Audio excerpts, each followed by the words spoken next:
Welcome to Fueling Your Legacy, hosted by Samuel Knickerbocker. Each week, we expose the faulty foundational mindsets of the past and rebuild a new, stronger foundation essential in creating your legacy. We've got a lot of work to do, so let's get started.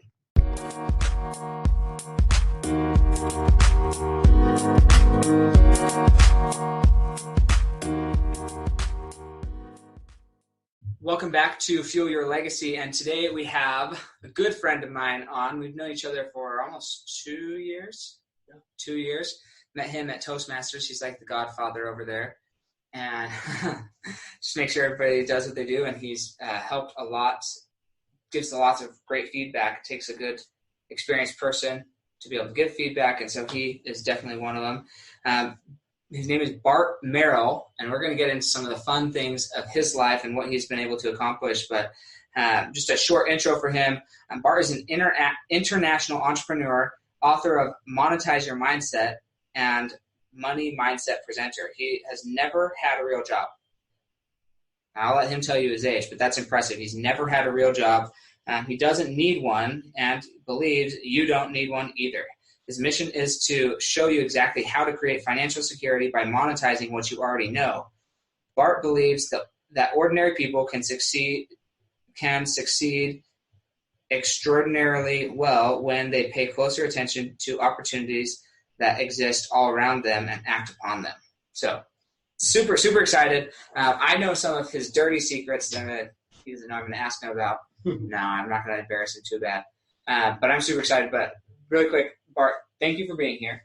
Thank you for having me. Yeah, and give just a little bit of your background about why you're so passionate about monetizing your mindset. So for me, it kind of happened on accident. I went to school in accounting. I have a degree in accounting from Utah State University, but I didn't take that degree. I didn't start that degree because I wanted to be an accountant.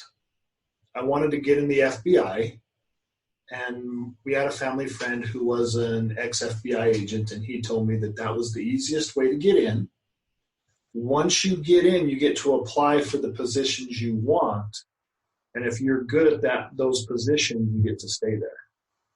And so it was just a way to get in the FBI because most accountants don't have the personality to want to go out and get shot at. I wasn't good at accounting, and I didn't enjoy it. It was all my path to get into the FBI. 6 months before I graduated, my last quarter, I took a break. I went and helped Dad on the pig farm to help improve my Spanish because we're down in southern New Mexico and all of our employees spoke Spanish only pretty much. And so it was an opportunity to improve my Spanish. And while I was there, everybody that I know in the customs, the Border Patrol, cops that were down there were all getting RK surgery done on their eyes. That was before LASIK. Mm-hmm. Okay. And what they do is they cut your eyeball several times, and the scar tissue forms and changes the shape of your eyeball so that your vision is corrected. So I have 16 cuts in each eye. Interesting. After I had that done, I got back up to Utah State to finish my last quarter. Started the application process into the FBI, and I found out that surgery automatically disqualifies me. You can get it done after you get in, but not before. And so I was devastated because I didn't want to be an accountant. I didn't know what I was going to do. I had my part-time job at school, which was landscaping, and it was $5 an hour, and I was, what am I going to do? Then just by chance, an opportunity to take the first commercial bungee jump to Japan came about.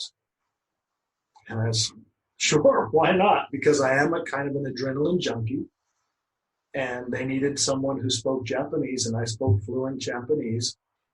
And it was paying, I got paid a contracted rate plus my expenses. It came out to roughly $15 to $20 an hour. Mm-hmm. Which was 3 or 4 times more than I was making doing my part-time gig. Mm-hmm. And so I jumped at it. I took it, and it paid well. It opened up other opportunities, and I just paid attention to what was around me, and it was really from what my dad taught me as a kid. if you didn't grow up with my dad or someone like my dad, you didn't think like I did. He was not just a pig farmer. He had part ownership in a dairy up in Idaho, part ownership in a mushroom farm in Fillmore, Utah. He owned part of the property where Diamondback Stadium now stands because he was part owner in an onion plant, a produce warehouse. Right. So they'd bring in the produce from Mexico and then get it to the different stores. Sure. Distribution. A distribution center. And whenever they wanted to build that Diamondback Stadium, they made a good chunk of change on that deal. So I just learned from watching my dad. I started my first business at age 15 in my podunk town in New Mexico. There was no dances after football games or basketball games on the weekend. And I said, okay, well, maybe I'll be a mobile disco. And nobody was hiring. The school wasn't hiring people. And so I actually created my own dance. At 15, I went out and I rented the community center, hired an off-duty cop to be security. Mom and dad took money at the door and I spun records. And I started with just a small stereo that I had. And before I gave up the ghost after college, or right during college before I moved up to Utah State, I bet our system was worth $20,000-$30,000. So that's just kind of how it started, how I got into it. And from there, I've always just, anything that I do, anything that happens, I think, well, if I'm going to do it anyway, how can I monetize it? Or can I monetize it? And there may be stuff that I won't monetize, but I always think about it. Mm-hmm. That's awesome. I'm just sitting here thinking to myself how funny it is. No matter how well you think you know somebody, one, you don't know them. And two, I love being on a podcast as a podcast host, but I get to hear stories from people that I've known for a while that I never would have known. And Bart, he tells stories all the time in his speaking, because at Toastmasters where I met, he's always talking about funny stories, which we're going to get into a few of them. But it's just so crucial. Always be willing to ask people that you know more about themselves, and you'll find out different things. I had no idea you were a disc jockey. Yeah, and that was my first business, and so if you don't mind, I'll tell the story. Yeah, go for it. I loved music, not playing like the guitar or singing. I do enjoy playing the guitar and singing, but I loved listening to music. And so at age 11, I worked all summer on the pig farm to save up $285 to buy me those all-in-one stereo systems. Mm-hmm. You probably don't like remember 8 tracks and everything. It had an 8-track on this side, a cassette on this side, a tuner in the middle, and a record player on the top. Yeah. I had one of those out from DI. It was Sanyo. It was a Sanyo system. It was awesome. And little did I know that would become a liability to me, because every trip to town, what was I buying? More toys. The new tunes. Yeah. The new tunes that came out. And it was that way until I, like I said, turned 15, and I figured out, I have the music. I have all the cool music. I have the stereo system. I might as well make money doing it because I enjoyed it. And seriously, I'd make $500 a night doing something I liked. And it would only be, so the dance itself, obviously you'd set up and tear down, which was 30 minutes on each side. Dance was 4 hours, but nobody was there for the first hour and a half. So you're just kind of messing around, and you're not even serious until hour and a half in, and then you have to be serious and play and have fun. But it was just, I monetized fun. Mm-hmm. And you've done that your whole career. Some of it's not fun, We'll get into that if you want. Well, so there's a big difference, though, I think, in what I'm saying, that you monetize fun. You monetize fun for other people. And most of the things that I've seen you do are fun for everybody. They're fun things to do. Maybe you do have other businesses that are just boring. Well, so the questions I ask in my book are, what do you like to do? Mm-hmm. What do you need to do? And what are you already doing? Look at those things and let's monetize it. That's what I teach people to do. So the non-fun thing, I'm not a fan of weight loss. But there came a time where my wife said it was time. And I said, okay, if I'm going to do this, I'm going to get paid to do it. Like Marie Osmond or Dan Moreno, they're both spokespeople for Weight Watchers, Nutrisystem or something, one of those ones. One of them. And I figured if I'm going to do it, I'm going to get paid to do it. I went out and I found a domain name. I bought it. I held on to that domain name for 8 years before I found something that worked for me. And then when I found, because everything that was out there was about the 90-day challenge of getting your butt to the gym. And that just wasn't in my DNA. Have enough motivation to get to the gym, and I pay for 3 years, and then I never go again. And I know there's a lot of people that have done that. That's true. And so when I found something that worked for me, I already was set up with the website, and bam. All I did was share my results and share my journey. And it was an extra $50 to $1,000 a month. It's not much, but I'm not passionate about it. I was going to do it anyway. Why not get paid for it? Okay. That makes sense. That makes sense. So how can, because I want to know, when did it switch for you, going from, okay, this is what I'm doing, I'm going to do it anyways, to creating a legacy of helping other people do the same? So I volunteer at a drug rehab center, and I help them learn how to speak without dropping the F-bomb. Good luck. It's hard for me sometimes. I know.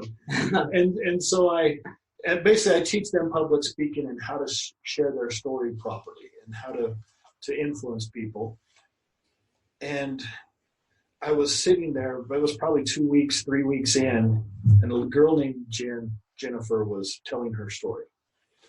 And she talked about how when her and her family were out and about in public, they were relatively normal. There was no abuse, they were normal. It wasn't until she got back home that the abuse and the neglect happened. And in her words, she says, until I went to college, I thought my life was normal.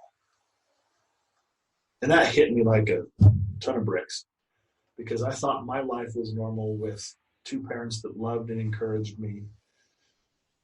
And I was sitting there thinking that it works the same with finances and how you do things. Because everybody's normal is different. But it really hit that, wow, that's why some people are different on financial positions. Some people look at their tax return as a play money that just appears. Whereas I try to keep my tax return to a minimum, because I don't want to lend the government money for free, because that's what you're doing. And so everybody's way of thinking is different. And I thought, I have something special because I haven't done the real job thing. I just pay attention to the opportunities that are around me and try to act on those ones that are going to do me the best, or that I'm going to do anyway. If I'm going to do it, why not get paid? Sure. I am working myself into that mindset a little bit at a time. But just an example is my wife decided she wanted to spend more time golfing. I was like, okay, well, how can we, one, get paid for it? And what do we need to do to get to a point where we're getting paid for golfing? And two, how can I at the very least, make sure that I'm not paying taxes on any money that I'm going to put towards golfing? Because both are important. There's one thing to get paid for, but the other thing is, how do you create a business around something that you, at least enough of a legal business, so that the government says, oh yeah, that's a business, he doesn't have to pay taxes on those expenses. Because golfing, and this is just one example, but golfing is expensive. You got to get updated clubs often, got to get apparel. Just going golfing, the green fees and stuff like that adds up over a month if you're going 2 or 3 times or 4 times a month. Plus all the practice time at the driving range, paying a coach potentially, traveling to the different places, paying to there's a lot of expenses. And to get started into it, people think, a lot of people in my experience, they think that before you can start a business, it needs to be profitable. Like you need to have a way that you're going to monetize it before you even start learning about it. And so I'm curious, what have you done? Like when you're starting something, do you start a business and start writing stuff off even before you have necessarily a way to bring the finished product to market? Yes. Because if you are, in my opinion, if you're a W-2 employee, you're already paying taxes and you don't have a side hustle going on so you can get the deductions for the office in your house or different deductions that you can take legally, you're losing money. You should, if you don't have a side hustle so you can get some extra deductions, you're crazy, in my opinion. Hey, it's all that matters is your opinion today, right. Bart. This is your episode. It's you teaching people what's true in your world, because what I've learned is not everything that I say is true in everybody else's world, but it's dang true in my world, and I'm going to share it as if it's fact, because the people who also recognize that it's true in their world but need a guide, they're going to come to me. And so do you feel safe just saying whatever you want and make sure that it's true in your world? My goal is to obviously make a profit, and that's what I want to do, so I try and be smart about that. But there's definitely, I definitely have misses. You're not going to hit 100% of the time. You know, you look at Babe Ruth, he struck out more than he hit, but he was the home run slugger. Mm-hmm.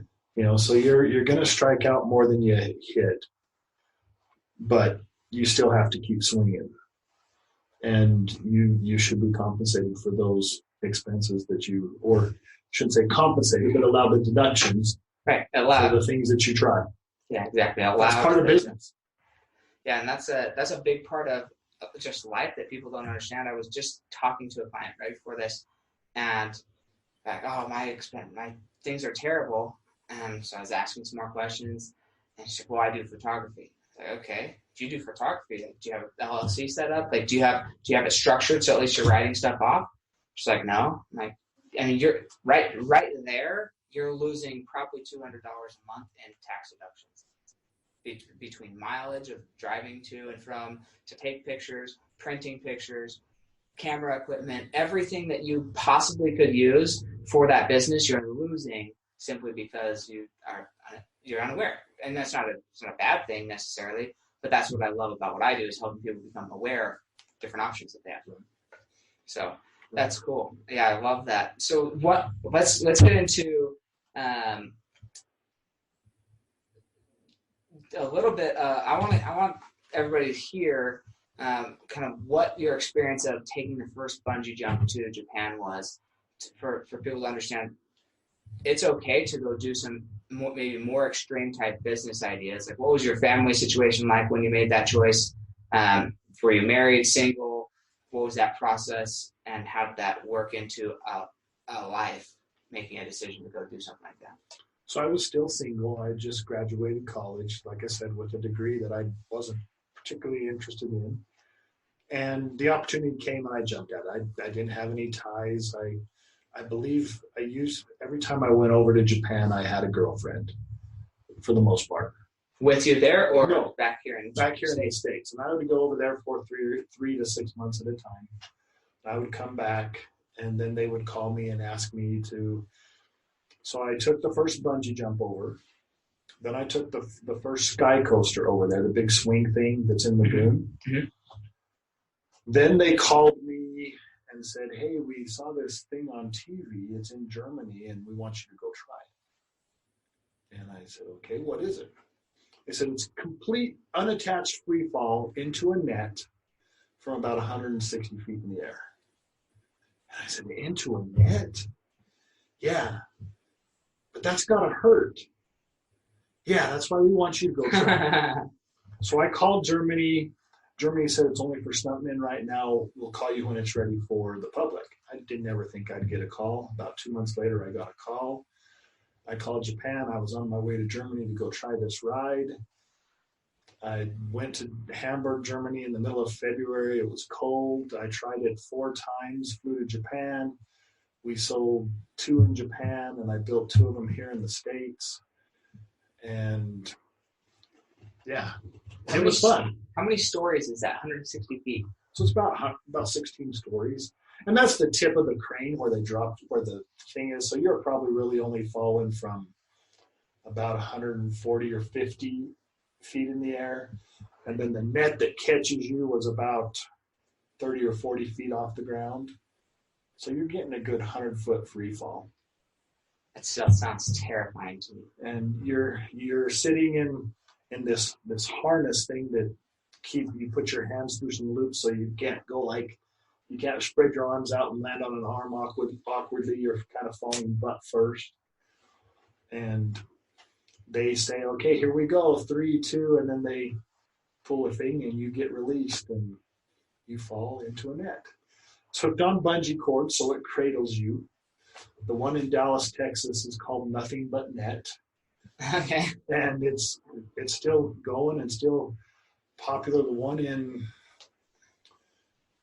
so the other one I built in America was in Wisconsin Dells, and it's called, I think they just called it scad diving, which is what they call it in Germany. But yeah, it was fun. So I did that. I was opened up to other opportunities. I met a guy at the gym that I went to, because when I was younger, I did kind of go to the gym for the social aspect of it. And nobody at this gym in Japan really talked to me for the first couple of weeks, except for the staff. And finally, this one guy comes up and he says, "Hello." And I said, "Hello." And so he kind of looked at me and was hoping I would speak Japanese. And so I started speaking Japanese. And he's like, "Oh, I'm glad you speak Japanese, because if you didn't, we were done." Anyway, I became friends with him. And he was a big rig driver in Japan. And he wanted to quit driving truck and asked me if I would help him import trailers, camping trailers, horse trailers, all sorts of trailers, and trucks, diesel pickups to Japan. I said yes, and so we've been doing that together since 1997. And that's still a current operation you're doing. And we do trucks, we do trailers, we do parts, just whatever people he finds on his end. He sends me a message and says, "Hey, can you find this?" And I'll try. Yeah. And that's some of the things that blossomed from it. Real estate is always good to have. So when I was buying a house, I looked for one with an accessory apartment. And now the accessory apartment pays half of my mortgage. And I live in a really nice house, a pretty nice house. And I couldn't live in that house. I couldn't find a smaller house and pay less of a mortgage. Mm-hmm. Because of what I have going on. Right. And I just think of things like that. If I had a business deal go bad in 2001, right after 9/11. Could have been caused by 9/11. I'm not sure. But anyway, a bad business deal. I lost a lot of money. I was this close to bankruptcy. And I went out and I bought a $40,000 Ford pickup. That's what you do when you're... Yeah, you better get it before you go bankrupt. Feel like your credit's still good. So I bought this truck to go haul trailers. So you got to get the trailers from manufacturer to dealer. And that's what was going to save my butt. The dealership didn't know I was this close to bankruptcy. My credit was still awesome. And it did. It saved my butt. I worked a lot, so I was I got paid for hauling trailers. I went and I would pick up, I'd go back east to Indiana, where a lot of the trailers were built back then. And I would do a couple of East Coast runs, and then I would come back to Utah. And that is what saved my behind, so that I didn't go into bankruptcy. And I think it's also that's a mindset and a behavior almost. It turns into a behavior that most people are unwilling to really do. Like when they're looking at their bank accounts and they see themselves getting close down to the wire, that's when they start seizing up. Fear kicks in and they start cutting expenses. Where most of the successful people that I know when they start seeing that, they double down on whatever they're doing, or they go find something, they go pay for more advertising. It's so funny when companies will stop paying for advertising when they're starting to struggle. It's like, if there's any other expense you can cut every other expense other than advertising. Right. Because advertising is what's going to pull you out of the hole, not put you deeper in it. But people don't recognize that, or they just don't think about it because the fear kicks in. So it's interesting, the fight or flight response, everybody responds differently, and choosing to say, no, I'm going all in, I'm going to go do something else, I'm going to go put myself in $40,000 more debt, I'm already going bankrupt, I'm going to go grab another $40,000 of debt to see if I can pull myself out. Yeah. And I was married at that time, and so I was spending 20 plus days a month away from home. But it's what I had to do to save myself. Sure. But here's another bonus that happened from that, is it put me right in the trailer world. So I got to go to all these different factories and make connections for my Japanese stuff to help build out my trailer business situation. Right. So it not only was a way to save me financially, it also was a boost because I got to make connections in the world that I was already in, and could get me, better deals, more trailers, just threw me right in that world. And so it was the right thing. It was a smart thing to do. That's awesome. Good mixture of things. So how did you deal with naysayers? Because everybody has them. And everybody has at some point in their life somebody who says, oh, you shouldn't do that. I wouldn't do that. Why are you doing that?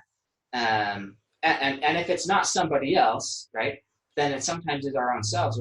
We have our own imposter syndrome. We have our own fear of success that almost holds us back. So how did you go about silencing those voices, at least in your own mind, even if they chose to keep squawking? Well, I think I still have a problem with that, especially with social media being so prevalent now, and you need to be on social media. I find myself struggling with putting myself out there as much as I should, because you do have people who, you're going to have the haters that they don't even know anything about you. And, my weight loss program is not to get buff and it was to get me from obese to just a little bit heavy. Mm-hmm. I'm still heavy. I've always been a big boy. I'm probably always going to be a big boy. But I'll have people reach out to me and say, but dude, you're still fat. And you're just kind of like, well, thanks for that. Yeah. But the weight loss program for me wasn't, I don't want to say I don't want a six pack, but I'm not willing to put in the effort to get there. And you consciously know that, where a lot of people don't recognize that that's a conscious decision. Because I'm specifically with the weight, I'm the same way, man. I'm like, when I get and I flex in the mirror, I have a six pack. No other time except when I'm intentionally flexing do I have a six pack. But because I know it's there, I'm not motivated to cut out everything that would need for me to be completely chiseled. I'm okay with having a little gut. If I know that I can still look in the mirror and I'm comfortable with myself, then that's perfect. Right. And so that's, I have people that literally would say that on my posts. Oh, God, I don't even know if I should share this, but my sister, if she listens to it, sorry. I am one who is very conscious, because I have been in the network marketing world, and there's a lot of exaggerated testimonials. That's an understatement. You exaggerated. I'm exaggerating. And so I'm extremely conscious about not exaggerating. And so I tried to take my before and after pictures in the same location, the same distance away, the same clothes, and everything. And I was in a hurry the first time I took my after picture, and I went and posted it, and I looked at it like, oh, dang it, I got this one with the before with my shirt tucked in, and my after, I forgot to tuck my shirt in. But I was in a hurry. So I went ahead and posted it. I went out and did my business with the intention of coming back and fixing it. Mm-hmm. I got home and I have a sister that said, well, your first picture is untucked and your second picture is not untucked. On a comment for everyone to see. I'm just like, well, thanks for that. Mm-hmm. You know, and so obviously I went and I reached out. I was going to do it anyway, and I was conscious of it. And so your own sister pointing that out in public, and you're just like, you're not helping here. Yeah, but I don't think that's their job. Now, I just last week I posted a post on Facebook about some individuals in my industry, and it's been an interesting Facebook conversation, and have both sides of people who are like not liking what I'm saying and people who are liking what I'm saying. But I'm okay with the contrast. I'm okay with the people who disagree with me because my goal is not necessarily, obviously I want more people to agree with me. That's business. Everybody wants that. But my overarching goal is to get people to think about what they actually want. Right. To drive curiosity and drive engagement and drive thought. Like my wife, when we first got married, she would just spend money, that's how she was raised. There's nothing wrong with that. I didn't condemn her for it, but for me, I want to just be more intentional with my money. Like I don't care if you're eating out. I don't care if you're spending money on clothes or your hair or your makeup or whatever. I don't care how much or what you're spending. I care about, are you intentionally spending it or are you just spending it out of habit?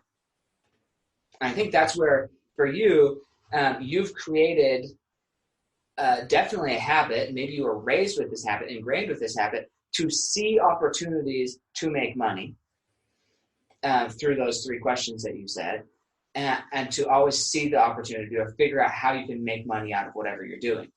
How does somebody cultivate that mindset or that habit or behavior to really, like, in every opportunity, that all they see is, oh, I could monetize that, I could monetize that, I could monetize that. How do you structure that, or how do you teach somebody to really accomplish that? So it's all about those questions, and you're going to have to do it intentionally for a while before it's going to become a habit. And like you said, for me, it's just what I was raised with, a dad that I watched him do it, and what he did, and just watching how his hands were in so many things, and he was able to manage it properly. So for me, it comes naturally. So sometimes with the people I talk to, it amazes me when I say something and they go, wow, that's incredible. That is so smart of you. And I kind of have a disconnect where I think it's normal, like it's like me and Jen and our different lives. And so it's just a matter of helping people continually look at things. And so I'll have them make a list under all those categories. What do you like to do? What do you need to do? What are you already doing? What do you want to learn that you haven't learned yet? What do you need to learn? I need to learn how to do SEO. So if I'm going to learn how to do SEO, I'm going to also help people do their SEO and get paid for it. Mm-hmm. I may not like it, but I need to do it for myself, so I might as well get paid to do it for someone else. What do you already know that you can teach people? I know Japanese. If I was so inclined, well, especially my wife is Japanese, so we could teach Japanese classes out of our house. Mm-hmm. She's done it for free. She hasn't done it to get paid yet. One of the things that, it's not my decision, it's her decision. Sure. But if she was so inclined to do it, she could make some extra side hustle just teaching Japanese to kids who are wanting to learn Japanese. Mm-hmm. So those questions, fill out a list, and then we kind of go through an exercise to prioritize those in, okay, what do you like to do the best? Prioritize those that you like, then prioritize those in, what do you think you can turn into an income the fastest? Not the most money, but what can you get a positive net income coming in, a cash flow coming in the fastest? Mm-hmm. And then the ones that are on the top here, the highest up, let's work on, those two or three first. Yeah, that's awesome. You gotta do it to make it a habit. You can't, it's not going to go bam and turn on. A lot of people just lack the hearing ideas. So they know what they want to do, they know what they like to do, they know all these things, but they don't realize that they could turn that into an income stream. They don't realize that if just with a little tweak they could, do some things, and wow, it's now not a liability, it's an asset. Right, they're making money on it. So I know you have a story about a pig farm that got sold, right? Mm-hmm. So tell a story about that. And the reason I want to bring this up is because as good as Bart is, as good as I am, or anybody is, as Dad is, sometimes we just miss the mark and we don't see how to monetize something. Like, yes, as good as we are, as good as anybody is, there's going to be times where you do something because you didn't see how to monetize it, and then somebody else comes in and turns on an income stream, and you're just like, right. That should have been me, right? That's always going to happen. And his story is the best one I have a personal connection to, so I wanted to share it. So I call it Acres of Pig Poop. So there's a book out there, a story out there called Acres of Diamonds, about a Persian farmer, all he had fed. He sold his farm, went in search of diamonds. He died broke and alone in a foreign land, never found his diamonds. The owner of his farm was watering his camel in a brook, reached up and picked up this strange-looking rock, and it was pretty, and it was a diamond. He found acres of diamonds in what was Alia Fed's backyard. So now we have acres of pig poop for my family. I grew up in a small town in southern New Mexico. There's more pigs than people in my town because of our family. Dad was a pig farmer, but like I said, he was also a businessman. And at his 65-ish, in his mid-60s, he decided it was time to shut down the pig operation and go in search of his next acres of diamonds. He died at age 81. He never found his next big thing. And a couple of years after he died, we sold the farm for $235,000, which was a fair price for the property. About 6 months after that, the new owner of this farm was leveling these ponds that we called the lagoons. Now, we had 19,000, 20,000 pigs on our farm at any one time, which creates a lot of pig poop. And these 3 ponds that we had built, we would divert the pig poop into. One year it'd go to this pond, and the next year it'd go to the next pond. We'd let that settle, and so on. It was just settling ponds. As this new owner was leveling the ponds, they were dry on top because they'd been sitting for years. Mm-hmm. But the heavy grader broke through the crust and sunk up to its belly in this black muck. Old pig poop. They called in experts to take a look at it. The experts offered the new owner of our farm $2,000 a ton for the stuff. That's $1 a pound for old pig poop. Everybody asked me, what for? What for?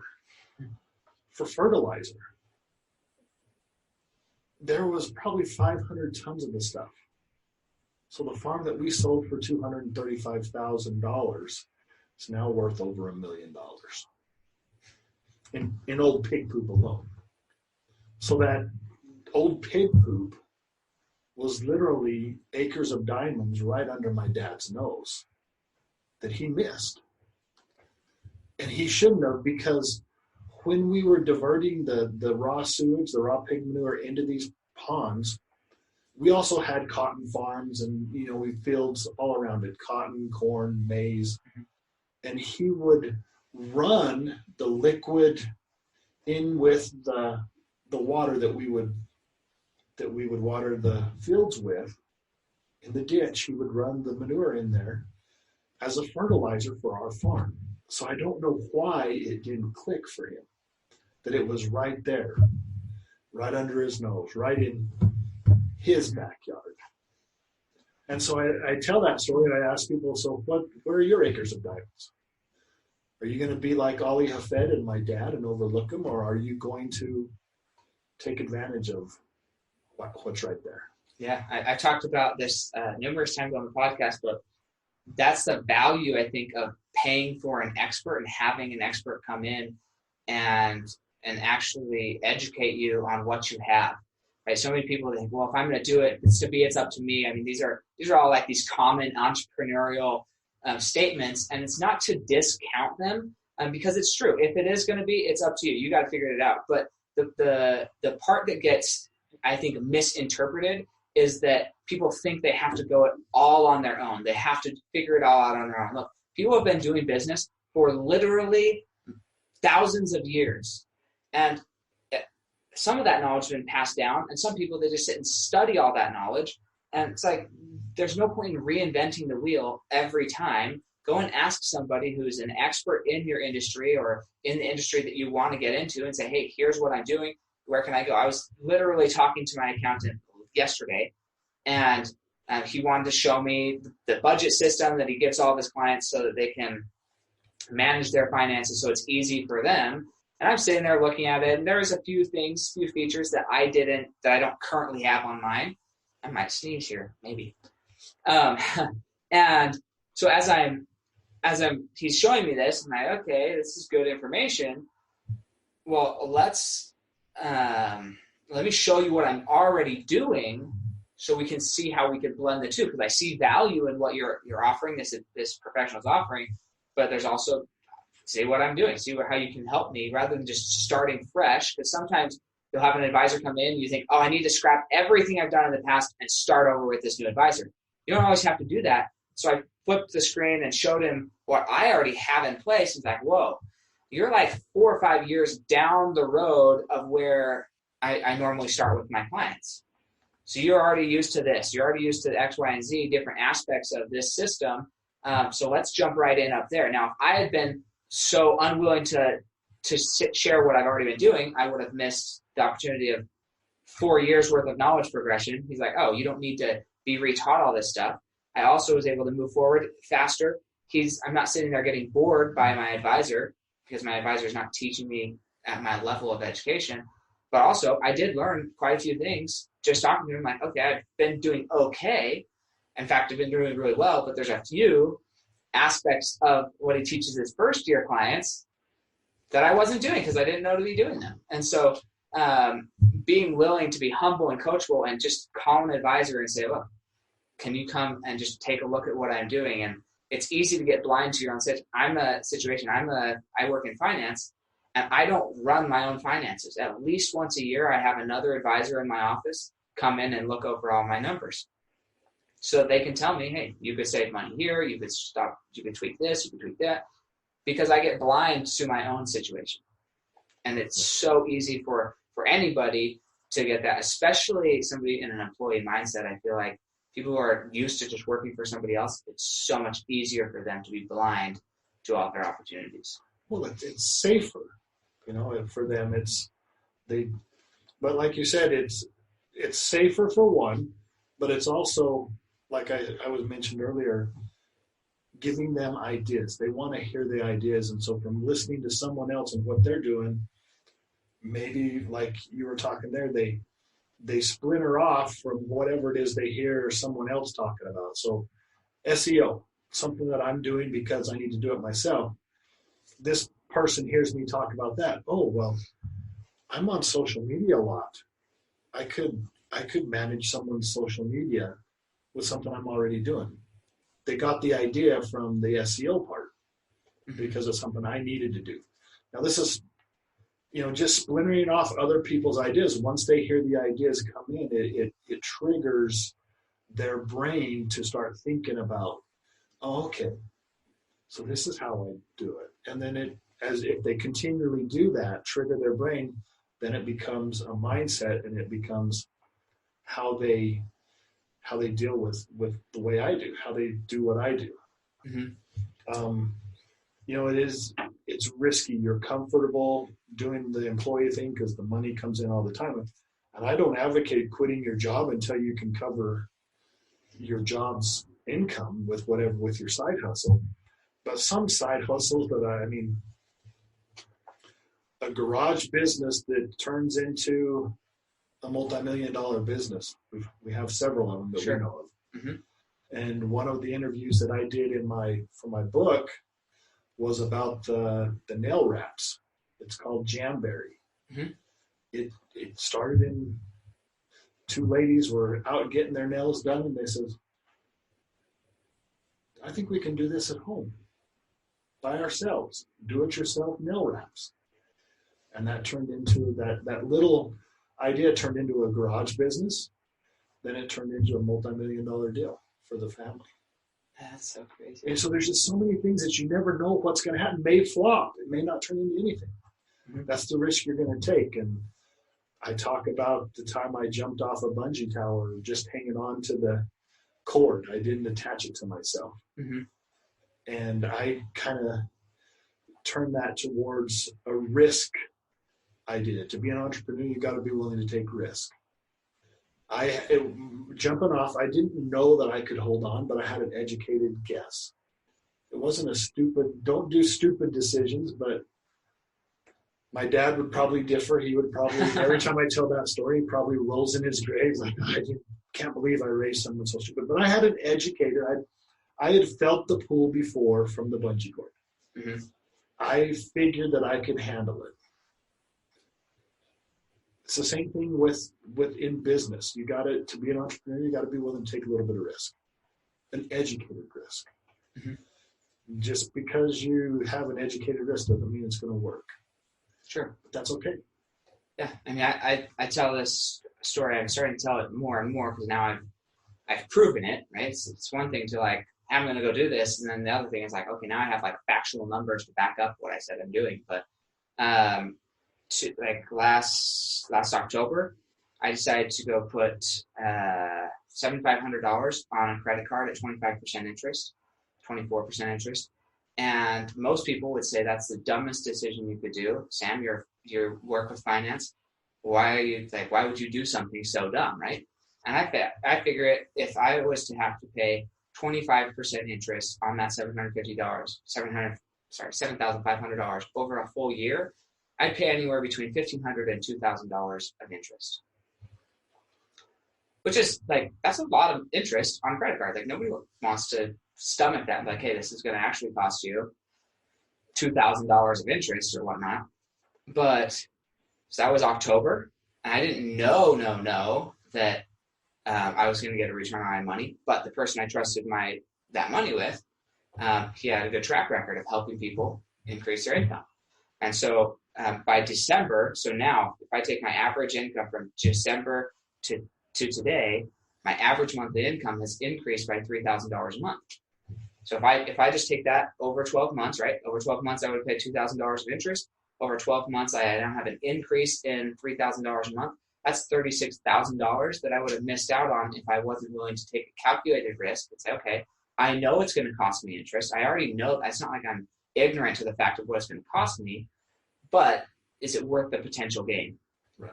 And that's really where, for me, that's what has happened, and it's been awesome. But learning to take calculated risks is important. So a good question here is, how can people get in touch with you? I know you do events. When's your next event happening? September 7th. It's going to be here it's over at the Vineyard Megaplex. Okay. It's going to be Turn Your Interest into Income event.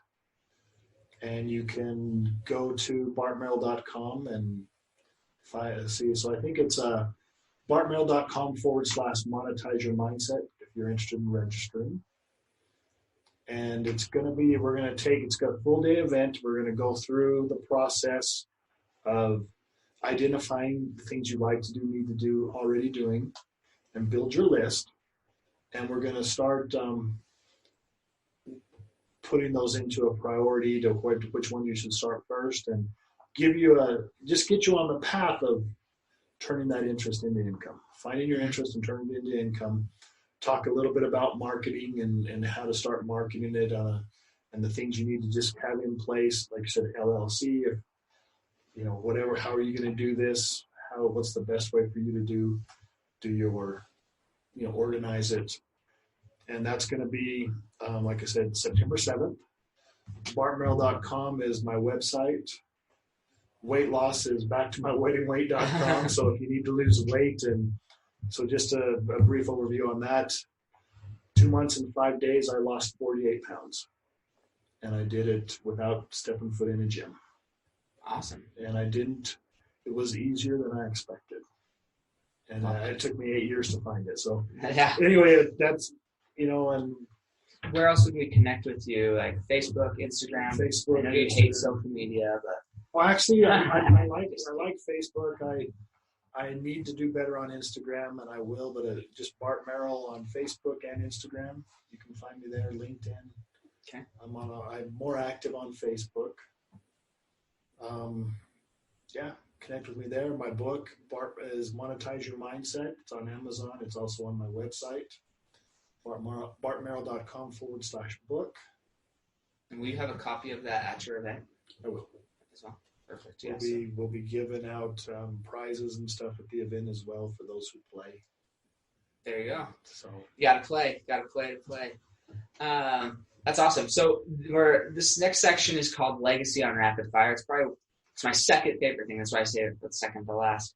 But it's really like designed to be a snapshot of where you're at and where you're going, and then maybe some resources for the Fuel Your Legacy audience. But we're looking for like a 1-word to 1-sentence answer to these questions. Okay. So first question: what is holding you back from reaching the next legacy of the next level of your legacy today? Comfort. Okay. And what do you believe the hardest thing you've ever accomplished has been? The hardest thing I've ever accomplished. It probably deals with going and buying the truck. So pulled myself out of financial despair. Awesome. And what do you think your greatest success to this point in your life is? My business sense. Okay. And what is one of your biggest secrets that you don't just tell everybody, but one of your biggest secrets that you believe contributes most to your success? But if I tell it now, I'm telling everybody. You're telling everybody who listens, but not everybody listens to this. Awareness. Amen. That's huge. Learning to be aware and gaining awareness. And then what books would you recommend to the Fuel Your Legacy audience? Gary Vaynerchuk's Crush It. And one that I'm reading or I'm listening to now, and I think it's Never Split the Difference.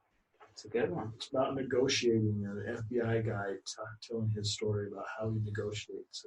It's pretty good. It's Chris Voss, right? Yeah. Yeah. No, that is a good book. Awesome. So this is the last question. Save it for last because it means you're dead. So you've died now, and we're pretending, hey, you didn't actually have a heart attack, but you died, and we're now talking to 6 generations down from you. So your great grandchildren are sitting around a table, and they're discussing your legacy, the legacy that you left. What do you want them to be saying about your legacy at that point? So I don't have kids. And so I'm not going to have great grandchildren. Your great granddogs, because I know you're great grand fur babies. And so the people that I've come in contact with would say that I was real. And you and I have had a discussion about this before. And I'm really. You wanted this more than one word, correct? Oh yeah. This is a long form answer. Okay. Sure. I see. I want that my coaching, my training, and my helping people find their best side hustle, I want it to be real, concrete stuff to where you come to my event, you work with me, and we make this thing happen. If you're coming to my event for mindset issues, or you're trying to get your head right, other than the monetize your mindset, mm-hmm. It's not the place for you. I'm not going to fix your problems. And so I want people who so the people that I've worked with, the people that I came into contact with, whether they're just friends or whether they're clients or whether they're dog rescue people, because all my dogs come from dog rescues. He did what he said he would do. It's one of my pet peeves. If someone says something, they overpromise and underdeliver. I don't mind if someone doesn't do something. Just don't tell me you're going to do it and then don't do it. Mm-hmm. And so I want people to who have interacted with me, they would sit down and say, yeah, you remember that Bart Merrell? Man, he really did what he said he was going to do. I want to be like him. And that's what would make me feel good. Awesome. I love it. I hope that I can live up to that as well. So thank you so much for being here. I know that timing is always an interesting thing, making sure we can work out in our schedule, this week being 4th of July. So I'm glad you are available. But thank you. Thank you. Appreciate it. And then anybody who would like access to the event, please go to bartmerrell.com. We're going to have links to his websites in the show notes here so you can get access to him, and links to his Facebook so you can go follow him. And keep asking him on Facebook, go bug him about his podcast. He needs to get it started. He has a lot of content to share. This just barely scratched the surface of the things that he can share. I've been in Toastmasters listening to him speak for years now, and he has so many stories, and all of his stories come with a valuable moral and principle and an intention of how can you apply it into your life, because it doesn't have to be the same exact situation to make the context and the concept of the situation applicable to others. And he's really good at drawing out the principles and making them applicable. So go check him out there in the show notes here, not while you're driving, but as long as you're like on the toilet or doing something else, you got plenty of time. So we'll end with that on a potty joke. I love it. Poop. Poop. Take poop. We'll catch you next time on Fueling Your Legacy.